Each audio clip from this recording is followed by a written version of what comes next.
Congratulations, Austin. We have officially streamed our 90th episode of the Large Marge Truckers, Pee Wee Herman's Big Adventure podcast. Be sure and tell them Large Marge sent ya.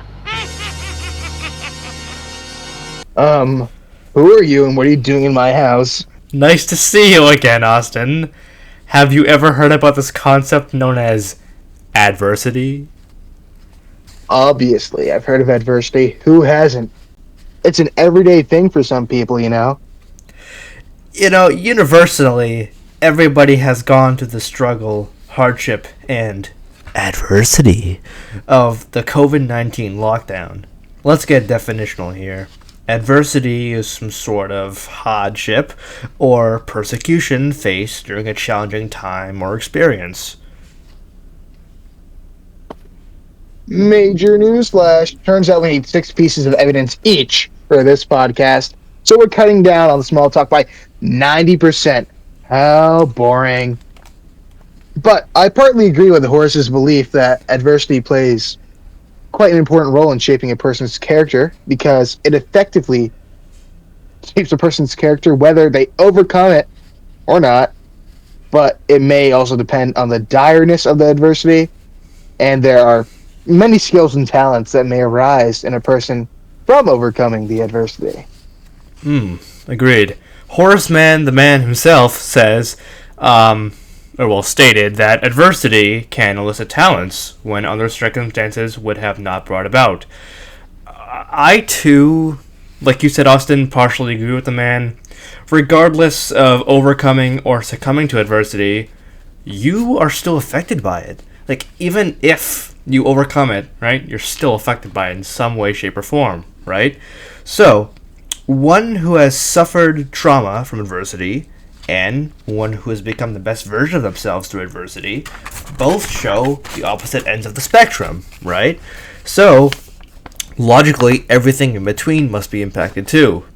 So, next point, only when the severity of adversity is high enough that it hinders day-to-day life, if and only if overcome, then talent will most certainly be discovered.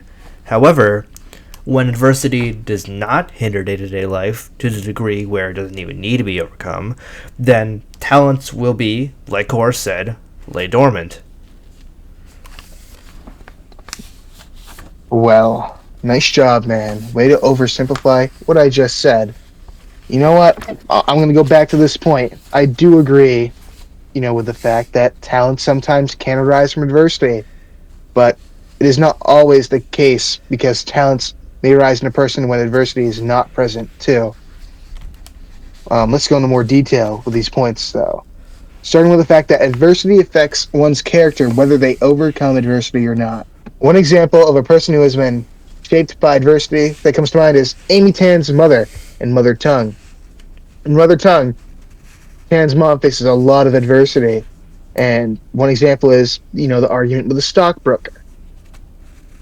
Here, after the stockbroker failed to send Tan's mother her check, Tan and her mom went to New York, and it is stated that my mother, the real Mrs. Tan, was shouting at his boss in her impeccable, broken English.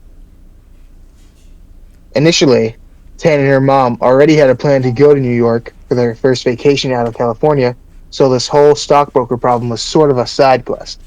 This incident, though, doesn't state how it affects her mother's character. I gotta go get the door. Don't worry, fellow roadside companions. My other friend has just left for 1 minute. Keep in mind that right now, if you are currently driving your truck, I do recommend you turn us up. If you are parked, I recommend you still turn us up. Regardless, we are the best podcast for truckers. And if you catch Large Marge, then good luck. Anybody else who's listening to, I know you already know we are a Pee Wee Herman fan club. I and Austin co-founded the Pee Wee Herman fan club. Appreciate you being here. And again, turn up the volume, man. Just turn up the volume. Doesn't state how it affects her mother's character, but it affects the stockbroker and reader's understanding of her mother's character by showing the stockbroker that Mrs. Tan isn't dumb and reveals to the reader how Tan's mom stands up against adversity. Completely agree with you, man. You know, Amy Tan's mother, another instance of her suffering through adversity and still being shaped by it, is her interactions with the doctors at the CAT scan. When trying to get the result of her scan, Mrs. Tan was insulted and harassed, stating exactly the hospital staff did not apologize when they informed her that they had lost the CAT scan and she had come for nothing. As a result of this, Mrs. Tan grew to resent the American people and become more grounded in herself. Mrs. Tan was shaped negatively by this experience in the fact that her trust for the American healthcare system was now broken. Another example that comes to mind is from Only Daughter. Sandra indirectly faced adversity from her father because of his reasonings for why he wanted her to go to college, which was stated to be for finding a husband. This shapes Sandra's character because she wants her father's approval, but she doesn't find a husband in college, which most likely disappoints her father and hurts her feelings. Very well said, fellow roadside trucker. A supplementary example of adversity shaping one's lives is the instance, again, in Only Daughter, as you said. But another instance where Sandra was antagonized for being only a daughter amongst 6 sons. Sandra's father states that he only has 7 sons, but somehow I could feel myself being erased. I tug my father's sleeve and whisper, "Not 7 sons, 6, and 1 daughter." Sandra was truly hurt by her father's remark. As a result of this, she grew up constantly seeking approval from her father and constantly deviating from his plan for her to be only a daughter. Let's focus now on idea number 2. This is the fact that depending on the scale of adversity, one may gain or lose a lot more than anticipated. Austin, why don't you present your evidence first? Oh God, sounds good. An example of this can be seen in Sandra's adversity and being only a daughter. An only daughter, of course. Throughout her life, she was the only daughter in her family with 6 sons, and felt like she was only a daughter. And after her father's mistranslation saying that he had 7 sons, she stated that, somehow, I could feel myself being erased. This adversity that Sandra faced of being the only daughter out of 6 sons, though a seemingly small scale, took place over a large period of time and affected Sandra's character by hurting her ego, but also made her strive even more to obtain her father's approval. Another example of this is seen in Mrs. Tan's adversity of struggling to communicate English well with others.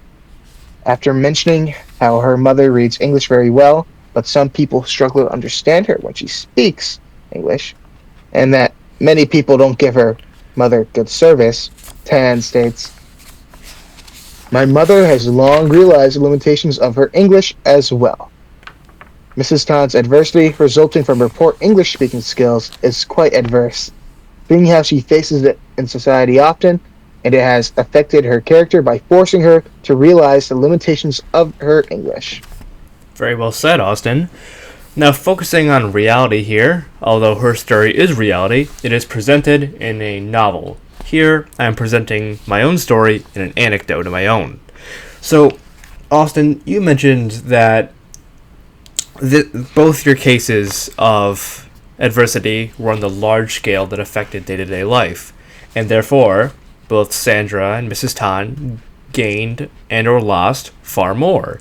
Now, on the smaller scale here is an isolated incident that, 2 of them, in fact, 2 anecdotes, that impacted me myself. So, a great example of isolated diversity and how little was gained from then, it was when I had a massive theology project last year. The theology project was isolated, of course, to the school classroom, and each day I would face this adversity. Constantly, I would stress myself out over it every single day. Eventually, I completed the project and, of course, overcame this adversity. But due to how isolated and short term this was, I gained pretty much nothing out of it besides a grade. My study skills were already high and procrastination levels at an all-time low. Nothing changed. Another example of isolated small-scale adversity was when I had to help a brother-in-law move out of his Rhode Island apartment. He was a unfortunate, severe hoarder, and also unfortunate, though now he's a better person. He jokes about it. At the time, he had to seek help, mental help. Each day after school, way back when, I would help this guy move all of his junk out of his apartment for him, and that was a lot mentally. It was adversity. It was a lot to me, especially at a young age. I suffered through the adversity and was wasting hours of my time just cleaning out rooms, boxes, bottles when I was like 8, 9. My parents had already raised me to be clean and how to organize moving, so I came out of the experience with nothing new. I just helped my brother-in-law with what I already brought to the table. I mean, I didn't gain anything out of it. I was already taught to be clean, avoid what trap he fell into. I was already taught skills on how to move, so nothing was gained out of it. It was small scale, temporary, short term, so I lost nothing. I gained nothing. And I was impacted by it, of course, as we proved by the first idea, but because it was so short and small scaled, nothing was gained out of it. Now, why don't we transition to idea number 3, which is the fact that adversity, when on the large scale, if and only if overcome, will always bring about newfound skills and talent. Austin, why don't you start that one? You can't just cut me off like that. That was an amazing story. And also, did you say massive? And do you know what else is massive? Yes, that's enough of that. Okay, roadside trucker, I think you need to slow down your engine. Yeah, sounds good to me, man. Well, one thing that immediately comes to mind for large-scale adversity is COVID. Though COVID initially was a super bad thing, and, still affects people today, positive impacts for some people have arisen from it, And these include, changes in lifestyle due to the lockdown, which also include, directing their free time towards improving health by engaging in more physical activity, thus improving sleep quality and well-being. Another impact is through people's boredom because of the lockdown. It led to them dedicating their free time to learning and practicing certain skills and talents, like learning a different language, learning how to play certain games, and even starting careers in content creation. Another thing that comes to mind for large-scale adversity is war. War can negatively impact people's lives and hurt many people, but war also leads to some positive things as well. Throughout history, war has been a recurring thing, but it has also led to some positive technological advances, like certain chemicals or weaponized transportation methods. Also, after a war is over, it can bring about peace for many people, even though it may still negatively affect the lives of people who lost loved ones in the war. Alright, you were focusing on reality, but let's bring it back to our novels here. Well, not quite novels, they are very real. They are non-fiction, but presented in a book. Let's focus on the text from our current quarter. Both Sandra and Amy suffered through the large-scale impact of diversity on the day-to-day life, impacting every facet of living, right? So therefore, they have large-scale adversity, right? So, Sandra, focusing on her first, had to live with the ever-present reality that her father and her brothers viewed her as only a daughter, while reflecting on her childhood. Sandra states how her brothers looked down on her, saying, "My brothers felt it beneath them to play with a girl in public." Sandra suffered through this adversity almost every day of her life. Though this adversity was large Through this large-scale adversity, Sandra learned to hone her craft of writing and pursue her own path in life. As a result of this, her confidence in herself grew immensely, and she became the best version and the most true version of herself. Now, focusing on Amy, she herself lived every day of her life with the burden of being her mother's keeper, stating, "And when the doctor finally called her daughter, me, who spoke in perfect English, lo and behold, we had assurances that the CAT scans would be found." Amy had to constantly stand up for her mother on numerous occasions. As a result of this, Amy gained many skills in speaking and writing, as she had to find ways to defend and protect her mother. It's time to begin to wrap things up. In literature and in real life, adversity can be seen impacting people's lives and their character. Adversity will impact somebody, whether they overcome it or not, but it is best to attempt to overcome it rather than to keep being negatively impacted by it. Also, the direness of the adversity and will affect how much it impacts a person's character. Seeing how something like racism would impact somebody's character a whole lot more than little Timmy getting his dolly stolen by Susie. Unless little Timmy decides to become a supervillain, a corrupt politician, because he got his dolly stolen by Susie. Susie should just. And lastly, for me, when adversity is overcome, one may discover their own hidden talents or skills. Very well. I think that will conclude today's episode of the Large Marge Truckers Pee Wee Herman's Big Adventure podcast. Today, we learned that adversity always shapes one's character. Adversity comes in different scales, which differently affect how much one may gain or lose from the experience.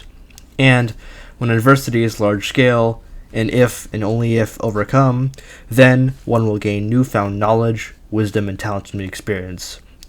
If you or a loved one is suffering from adversity, just know that you are not alone. As seen in all of our real life examples, this is true. I myself have gone through it all. Austin has gone through it all. We have gone through it all. You have gone through it all. You can and will overcome whatever adversity you are facing. Thank you so much for listening to this podcast episode. Be sure to subscribe to your podcast app for future episodes where we dive deep into Pee Wee Herman and tell them Large Marge sent you. Large Marge sent me.